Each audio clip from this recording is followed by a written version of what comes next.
The Museos de la Atalaya is a cultural museum-like center and highly important for the city. It is a sort of a wine museum, and we can also find the Palace of Time, a museum of clocks. The palatial building, which houses the museum, dates back to the year 1873, although the installation of the museum only began in 1973. Here, conventions, meetings, and other cultural activities, such as the summer music series evenings Noches de Bohemia or the European Youth Summit in 2010, are and have been held. The management of the whole of the museums is the responsibility of the Fundación Andrés de Ribera.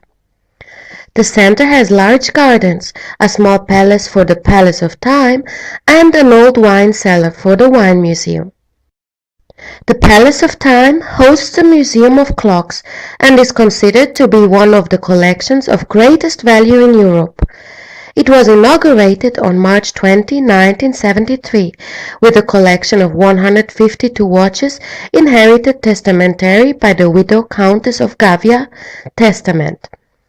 The collector Pedro Leon increased the collection in 1974 with 74 watches and in 1977 with 76 watches.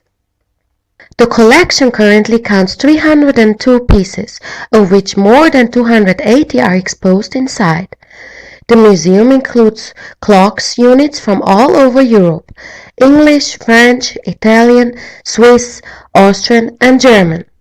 The clock collection is distributed over different rooms of the museum, divided on 2 floors of the building. This highlights the architectural value of the building, the chapel and other artworks such as different tapestries. The gardens of La Atalaya surrounding the museum were designed according to the French landscape art of the 19th century. They have been declared of cultural interest and historic gardens, and are also catalogued as Andalusian historical heritage. The Wine Museum is located in a former warehouse.